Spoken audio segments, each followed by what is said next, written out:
नमस्कार, मी आबा माळकर. आपण पाहतात लक्षवेध 2020. मित्रांनो, आपल्याला माहिती आहे की आपण ही जी मालिका आहे, ही मालिका जागतिक लढायांची मालिका आहे. आणि या जागतिक लढायांमध्ये आपण अशा लढाया घेतल्यात की ज्यामुळे भूगोल बदललाय आणि नवीन इतिहास घडलेला आहे. मागच्या आठवड्यात आपल्या सोबत असणारे पत्रकार संजीव वेंडे हे काहीसे बिझी होते आणि त्यामुळे वार चुकलाय. पण उशिरा का होईना आम्ही आज हा एपिसोड टाकतोय. तर जास्त न बोलता मी सुरुवात करतो. संजीवजी नमस्कार, आपलं स्वागत आहे. नमस्कार आणि धन्यवाद. संजीवजी, या एपिसोड मध्ये आपण काय करणार आहोत? या एपिसोड मध्ये आपण फार महत्वाचं युद्धाबद्दल बघणार आहोत, जे रोमन आणि ग्रीकांमध्ये लढलं गेलं. आता याच्यात एक अशी लढाई नव्हती जी फार महत्वाची आहे आणि त्याच्याबद्दल बोलू शकतो. म्हणजे आहेत महत्वाच्या लढाई आहेत, पण प्रत्येक लढाई महत्वाची असण्यापेक्षा ते संपूर्ण जे युद्ध झालं रोमन आणि ग्रीकांमध्ये, जे अलेक्झांडरच्या जवळपास सुरुवात झाली. हळूहळू छोटी छोटी स्कर्मिशेस, छोट्या छोट्या लढाया होत होत्या, पण ग्रीक रोमनांना त्या काळात खूप भारी होते. पण ते युद्ध 148 ख्रिस्तपूर्व 148 पर्यंत लढलं गेलं, जोपर्यंत रोमनांनी ग्रीकांना हरवलं नाही डिसिसिव्हली. अंतिम जी लढाई झाली ती ईसापूर्व 148 मध्ये झाली. अंतिम लढाई नाही म्हणणार, त्यांच्यानंतर ग्रीकांचं एक्झिस्टन्स होतं, पण त्यांचं राज्य जे होतं ग्रीक साम्राज्य, त्याचा पाडाव 148 मध्ये झाला. आणि त्यानंतर ज्या राहिल्या त्या छोट्या मोठ्या लढाया, त्यांचं साम्राज्य उरलं नाही आणि ताकदही उरली नाही की ती रोमन साम्राज्याला काही चॅलेंज करू शकते. तर आधी आपण अलेक्झांडरच्या ज्या लढाया बघितल्या, त्याने जग जिंकायला निघाला आणि फार मोठी मजल मारलेली त्याने. तर त्याच्यामध्ये अलेक्झांडरच्या मृत्यूनंतर त्याने जो पर्शिया, इजिप्त आणि भारताच्या सीमेपर्यंत जेवढा मोठा भाग जो जिंकलेला, तर त्यांच्या बॅबिलॉनमध्ये त्याचा मृत्यू झाला. त्याच्यानंतर लगेच त्याचे जे जनरल्स होते, त्याचे सेनापती जे होते, ते त्याचे चांगले मित्र होते, पण त्यांच्यामध्ये भांडणं सुरू झाली. युद्ध झालं नाही एवढंच आंतरिक, पण भांडणं झाली आणि त्यांनी अलेक्झांडरने जेवढा जिंकलेला प्रदेश होता तो 3 भागांमध्ये वाटून घेतला. एक भाग होता इजिप्तचा, दुसरा भाग पर्शिया पासून जे भारताच्या सीमेपर्यंत जो होता, जो सेल्युकस म्हणून सेनापती होता. सेल्युकसला नंतर चंद्रगुप्त मौर्याने हरवलं आणि भारताच्या सीमेतनं मागे ढकललं. आणि तिसरा भाग जो होता, जो मॅसिडोनियाचा, म्हणजे ग्रीस जो आताचा देश आहे, तेव्हाची जी ग्रीक गणराज्य होती, तो जो भाग होता तो मॅसिडोनियन म्हणजे आपला अलेक्झांडर जो राजा होता मॅसिडोनचा, त्याने हा ग्रीक सगळी गणराज्य आपल्या ताब्यात घेतली, त्याचा तो राजा झालेला. तर ते मॅसिडोनियन राज्य तिसऱ्या जनरलने आपल्या ताब्यात घेतलं. असे त्याचे 3 मोठे भाग झाले. रोमनांनी हॅनिबल विरुद्ध आणि कार्थेज विरुद्ध मोठी लढाई केली आणि त्यांना हरवलं, हे आपण पाहिलं. इसवी सन 200 साली ती कार्थेजचा पूर्णपणे पाडाव झाला. त्याच्यानंतर हॅनिबल लढत होता काही वर्ष. त्याच्यानंतर त्याने आत्महत्या कशी केली, आपण रोमनांच्या हातात पडू नये म्हणून, तेही आपण पाहिलं. तर रोमन आणि ग्रीक यांच्यामध्ये जी लढाई झाली, जोपर्यंत कार्थेजची युद्ध चालू होतं रोमनांनी, तोपर्यंत ग्रीकांकडे त्यांनी दुर्लक्ष केलं. आणि अलेक्झांडर नंतर ग्रीक साम्राज्याचा कोणताही राजा हा एक्सपान्शनिस्ट नव्हता, म्हणजे कुठेतरी आपला वाढ करावी आपल्या राज्याची वगैरे, या हेतूने कधीच बाहेर कोण पडलं नाही अलेक्झांडर शिवाय ग्रीकांमध्ये. त्यांनी फक्त अलेक्झांडरने जो बनवलेलं ते राज्य सांभाळलं एवढंच. आणि जिकडे जिकडे त्यांनी राज्य सांभाळली तिकडे त्यांनी कॉमन पब्लिकला त्रास दिल्याच्या फारशा घटना इतिहासात तरी नोंद नाही. म्हणजे जिकडे गेले ते तिकडे राज्य करायच्या हेतूने घेतले, तिकडल्या माणसांना त्यांनी आपलंसं केलं.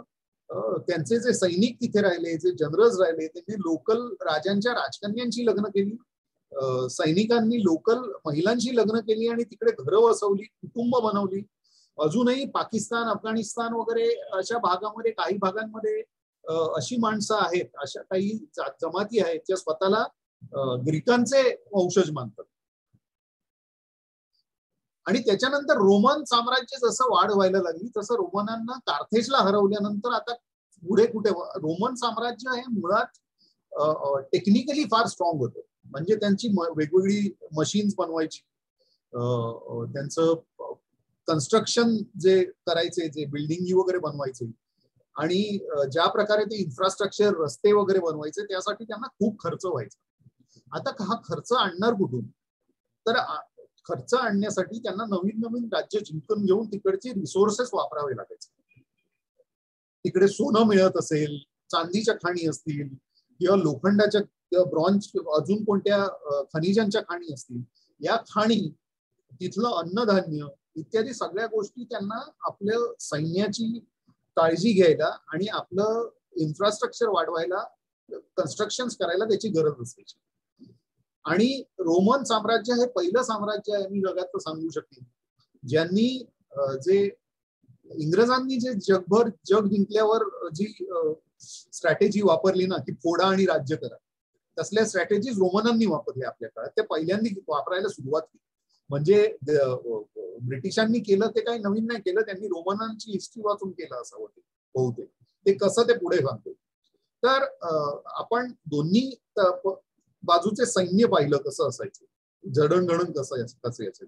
तर एक फक्त संक्षिप्त सांगतो की कशा प्रकारचे सैनिक होते. की दोन्ही फॅलन्स फॉर्मेशन मध्ये लढायचे. फॅलन्स फॉर्मेशन मध्ये काही जणांचा बॉक्स तयार करून एकत्र उभं राहून लढायचं, याला फॅलन्स फॉर्मेशन. आता ज्या अलेक्झांडरने ज्या प्रकारचं सैन्य बनवलं ते आपण त्याच्या एपिसोड मध्ये बघितलं की फॅलंगाइट्स ही 16 फुटांचा लांब भाला, पाईक ज्याला म्हणतात, ते दुतर्फी भाला घेऊन लढायचे. आणि त्यावेळी त्यांची शिल्डही 3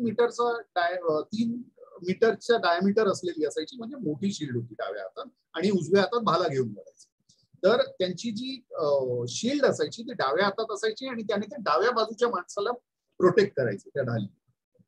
पण कालांतराने त्यांना असं लक्षात आलं की आपला जो उजव्या हातात भाला आहे तो एवढा सशक्त आहे की आपल्यापर्यंत फारशी माणसं पोहोचूच शकणार.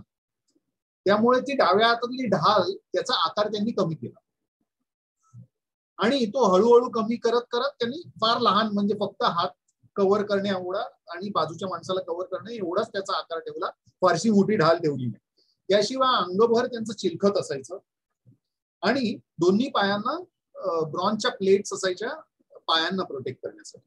असं त्यांचं आणि शिरस्त्राण होतं, तेही आपण मागितलं. त्या उलट रोमनांना शिरस्त्राण होतं, पण फक्त ते छाती प्रोटेक्ट करणारं एवढंच आर्मर, म्हणजे चिलखत वापरायचे. आणि डावा पाय जो पुढे ठेवतात फक्त त्याच्यावरच चिलखत असायचं. आणि रोमनांची जी ढाल होती ती गोल चौकोनी आकाराची होती आणि बहिर्वक्र होती, आणि खूप मोठी होती, अतिशय हेवी ढाल होती. म्हणजे ती जर जमिनीवर ठेवली आणि माणूस खाली वाकला तर पूर्ण त्या ढालीच्या मागे माणूस लपू शकायचा, एवढी मोठी ती ढाल होती, आणि अतिशय वजनदार अशी ढाल होती. आणि त्यांच्याकडे एक त्यांची जी दुतर्फी जी तलवार असायची त्याला ग्लॅडियस म्हणायची. ही साधारणतः 85 सेंटीमीटर लांब अशी ती तलवार असायची, आणि त्याला दोन्ही बाजूनी मारणं आणि भोसकणं हे तिन्ही कामं त्याने करू शकायचे. रोमनचा जो पुढचा भाग होता त्याला हिस्टाटे म्हणायचं, किंवा लिजिओनियर. कॉमन त्यांचा जो सोल्जर होता त्याला लिजिओनियर म्हणायचं. तर ते हिस्टाटे काय काय कॅरी करायचं, तर हे ग्लॅडियस कॅरी करायचे, ती मोठी शिल्ड कॅरी करायचे, बहिर्वक्र आकाराची चौकोनी साईजची असायची, आणि त्यांच्याकडे 2 जॅव्हेलिन्स असायचे प्रत्येक सैनिकाकडे. हे जॅव्हेलिन्स ते फेकून फॅलॅन्सचं जे फॉर्मेशन होतं ग्रीकांचं, ते 2 फाले फेकून ते त्याच्यामध्ये खाच बनवायचा प्रयत्न करायचे, आणि त्या खाचे. आता ग्रीकांचं युद्ध कौशल्य आपण पाहिलं की त्यांचे पाईक्स एवढं मोठे होते की ते समोरचं सैन्य अपोनंटचं त्यांच्या जवळच येऊ शकायचं नाही. पण प्रॉब्लेम असा होता की ते एवढे मोठे भाले असताना जर तो भाला ओलांडून एखादा सैनिक त्यांच्या जवळ आला तर मग ते फार निष्प्रभ व्हायचे, कारण त्यांना ते एवढा मोठा भाला घेऊन जवळ आलेल्या सैनिकाशी लढायचं नाही. त्यांना भाला खाली टाकून आपली छोटी जी तलवार होती त्यांची ती काढून लढावं लागायचं. आणि यांचं जे ग्लॅडियस होता, म्हणजे तलवार साईजने फार मोठी होती आणि दुतर्फी, त्याच्यामध्ये हे एक्सपर्ट होते, आणि मोठी ढाल, आणि यांची ढाल लहान होती, त्यामुळे जवळच्या फाईटमध्ये रोमन्स त्यांना सहज भारी करू शकायचे. पण आता हे रोमन्स पोहोचणार कसे त्या ग्रीक सैन्याकडे? तर पहिली त्यांनी स्ट्रॅटेजी जी काढली 280 ईसपूर्व 280 अस्कमल नावाच्या ठिकाणी एक लढाई झाली त्या दोघांना. तर त्यांनी पहिल्यांदा वेगळी स्ट्रॅटेजी राबवली रोमनांनी, की त्यांनी काय केलं की आपली जी ढाल असते ती जमिनीवर ठेवली आणि ती उलट्या बाजूला अशी तिरपी केली. म्हणजे जे ग्रीकांचे भाले होते, पाईक्स होते, ते सरळ घुसू शकत नव्हते, ते त्यांच्या ढालीवर लागून वर जायचे, ते सरळ घुसू शकायचे नाही किंवा आरपार जाऊ शकायचे नाही. आणि मग खाली वाकून त्यांचे जे सिरसा होते, भाले होते ग्रीकांच्या, त्या भाल्यांच्या खालून ते धावत ग्रीकांच्या जवळ, सैनिकांच्या जवळ पोहोचवायचे. ही पहिली लढाई त्यांनी ग्रीकांविरुद्ध कन्व्हिन्सिंगली जिंकलेली, ती अशा पद्धतीने ती जवळ पोहोचून खाली तिरपी ढाल ठेवली आणि तिरपी ढाल खाली ठेवून त्यांच्या भाल्यांच्या खालून ते धावत त्यांच्या जवळ पोहोचायचे. आणि ही स्ट्रॅटेजी ग्रीकांना नवीन होती. त्यांनी हळूहळू त्याबद्दल शिकले की ते भाले खाली ठेवायला लागले आणि खालून त्यांना पुढे यायला त्यांनी मनाई करायला लागले. पण हळूहळू रोमनांनी ज्या प्रकारे अडॉप्ट केली ना बॅटल स्ट्रॅटेजीज. आता बघ, दुसरा प्रॉब्लेम होता ग्रीकांचा की जे फॅलॅन्स फॉर्मेशन होतं आणि ज्या प्रकारे यांचे मोठे भाले होते, हे फ्लॅट ग्राउंडवर लढण्यासाठी डिझाईन केलेली होती. जर तिकडे मध्ये युद्धभूमीमध्ये अडथळे असतील, मोठमोठे खडक पडलेले असतील किंवा डोंगराळ उंच सखल भाग असेल, तर त्यांच्या फॉर्मेशन्स मध्ये गॅप्स क्रिएट व्हायचे आणि मग त्यांना ते लढायला बरोबर नाही, त्या गॅप्सचा फायदा रोमन घ्यायचे. आता रोमनांनी दुसरं काय केलं, रोमन पण फॅलॅन्स फॉर्मेशन म्हणजे सुरुवातीला फार मोठमोठे त्यांचे लाईन असायच्या, बॉक्सेस तयार करून लढायचे. पण त्यांना हे कळलं की असे बॉक्सेस तयार करून आपण ग्रीकांबरोबर युद्ध करू शकत नाही. मग त्यांनी ते बॉक्सेस जे होते त्याची छोटी छोटी युनिट्स तयार केली. 50-60 सुरुवातीला कमीत कमी 160 माणसांचं 8x8चं फॅलॅन्स फॉर्मेशन असायचं, एक ग्रुप असायचा. तो त्यांनी कमी करून 60 माणसं 80 माणसं असे छोटे छोटे ग्रुप तयार केले आणि प्रत्येक ग्रुपला एक कमांडर असायचा जो इंडिव्हिज्युअल डिसिजन घ्यायचा, त्याला सेंचुरियन म्हणायचं. आता हे सेंचुरियन अतिशय कसलेले योद्धे आणि सेनानी होते, त्यामुळे युद्धभूमीमध्ये समोरच्या फॉर्मेशन मध्ये गॅप्स क्रिएट झाल्या की ते पटकन आपले माणसं घेऊन तिकडे घुसायचे. आणि चिलखत लाईट होती, फक्त त्यांची ढाल हेवी होती, बाकी सगळं चिलखत वगैरे फार लाईट आणि फास्ट लढाईच्या त्यांचं हे होतं स्ट्रॅटेजी होती. त्यामुळे पटकन ते कॅपिटलाइज करायचे समोरच्यांच्या चुकी. त्याच्यानंतर सिनोफेलिस या जागीमध्ये एक फार मोठी लढाई झालेली, ती फार फेमस होती. ते रोमन जनरल जो होता क्विंटियस फ्लेमिनियस, ही लढाई अशा प्रकारे जिंकली गेली की ग्रीक जे फॉर्मेशन होतं, ग्रीक जे योद्धे होते, म्हणजे या लढाईमध्ये फिलिप पाचवा हा जो मॅसिडोनियन राजा होता तो होता. आता ते करायचे काय की त्यांचे हिरो कोणता, अलेक्झांडर.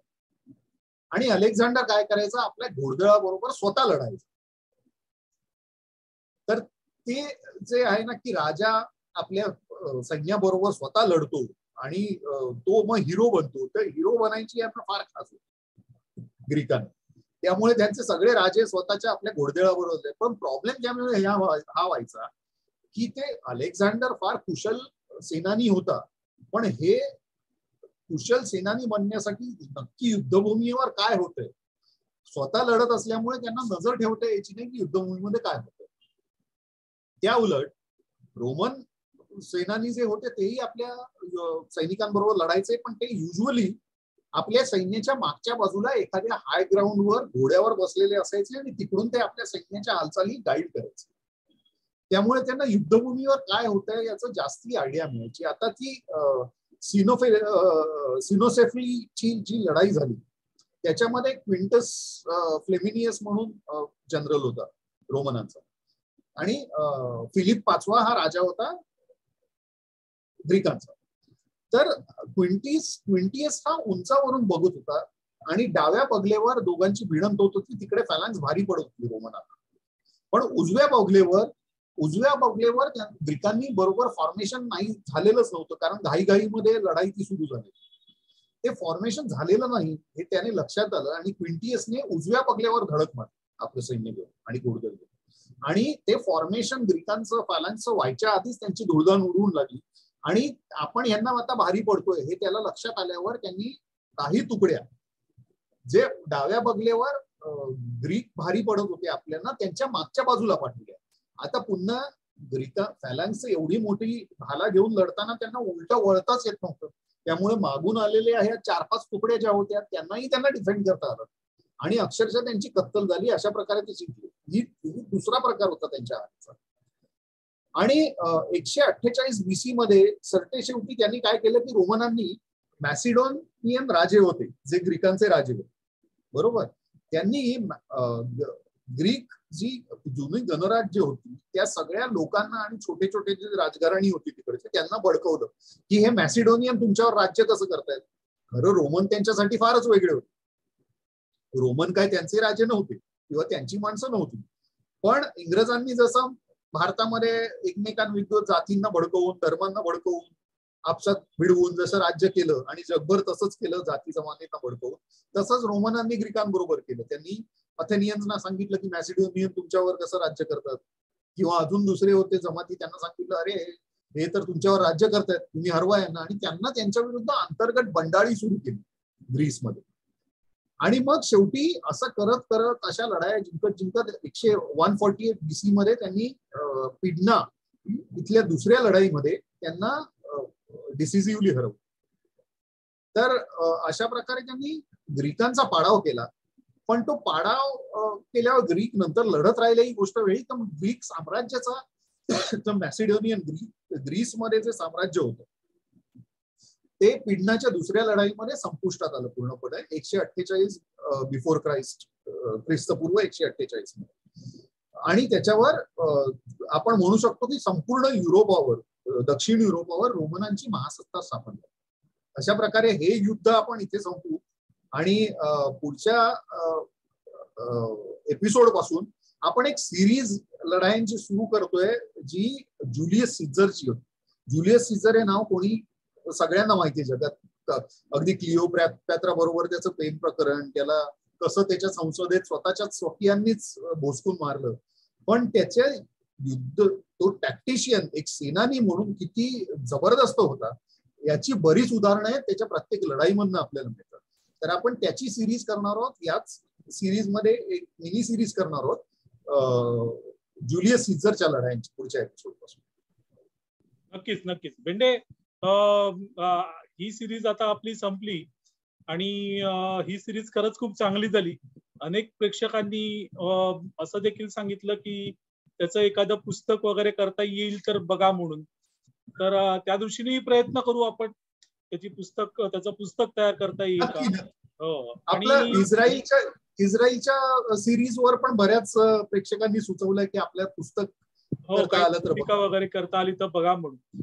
तर आपण विचार करू, नक्कीच करू आणि तसं हे करू.